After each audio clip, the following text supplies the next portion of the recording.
every day, we express ourselves in some form or another. We do it at work, at school, or at home from the safety of a living room couch. It seems that now, more than ever, we are exposed to opinions, views, and creative works in greater quantities, yet we might all take them for granted. If these abilities are so highly treasured, why do we hear about them being suppressed daily on a global scale? Why are people stoned for their religious beliefs? Why are musicians imprisoned for voicing their opinions? Why are good citizens forced to flee from their homelands over the sake of political elections? In terms of human rights issues, freedom of expression is of the gravest importance, and we only have the government, supporters of limitations, and ourselves to blame. In order to provide a historical example that can still be applied to today's world, the following interview with local pastor Steve Baskins, who has worked with a ministry that has dealt with multiple types of expression, mainly religious, provides some clarity and establishes a positive viewpoint that goes in line with Article 19 of the Universal Declaration of Human Rights. Would you like to introduce yourself? Yes, I'm Pastor Steve Baskin of the Western Hills Baptist Church, and I start my day every day looking at this picture right here of a man by the name of William Tyndale.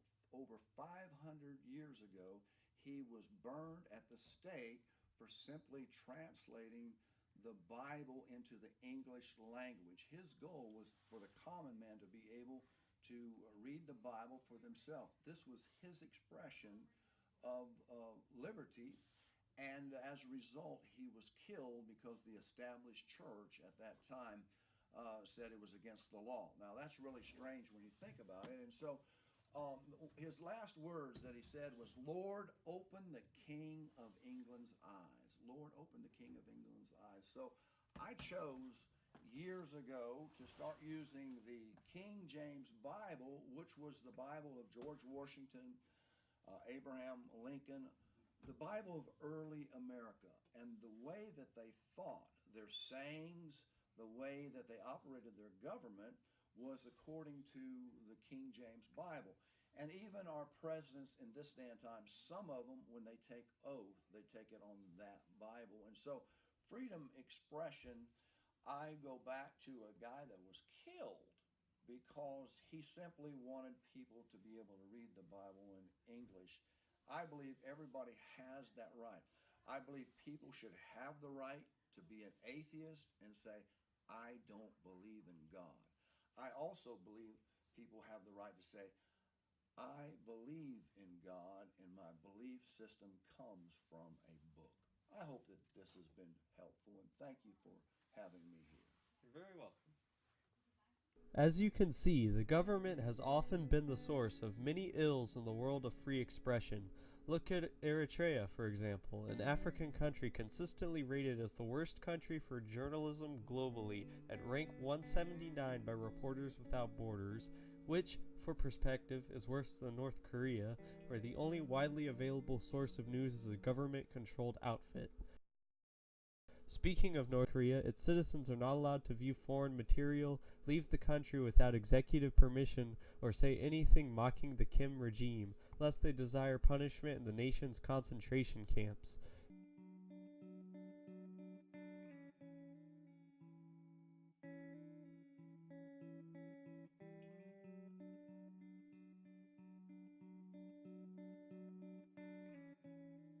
In the first world, these issues are less prominent, but the spread of disingenuous news sources, the presence of laws declaring campuses as safe spaces, and the repression of LGBT individuals have plagued areas uncomfortably close to home.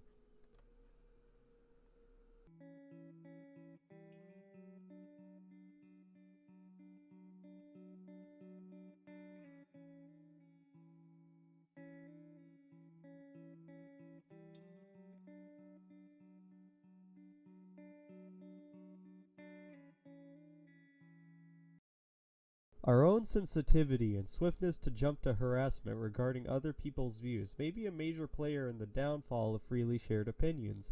Even in an era where, according to the Pew Research Center, 59% of Americans believe people are too sensitive, there's still a sizable group that believes that controversial viewpoints shouldn't necessarily be shared. On the surface, this seems like a good thing. Why wouldn't we want to not share things that can easily offend? Well, consider the following example. In 2016, a Scottish man named Mark Meechan trained his dog to do a Nazi salute and posted a video of his dog doing one on YouTube. He was deemed guilty of a hate crime for what was, at face value, just an offensive joke that, while admittedly in poor taste, did very little actually bad.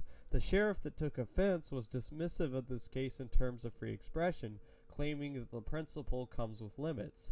What's to stop a ban on anyone saying anything about the Nazis at all if people are so easily offended by one man's harmless, if immature, jest? Even in the United States, we fare no better, especially with the proliferation of social media platforms.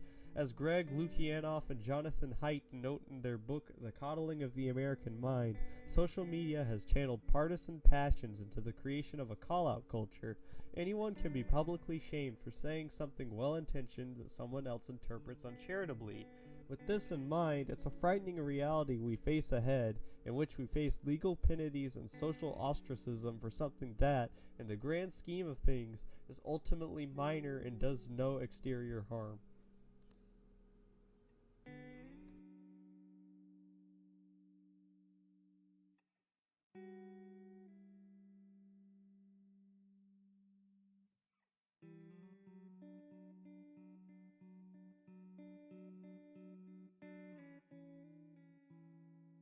Freedom of expression is an ideal increasingly at risk that we need to protect.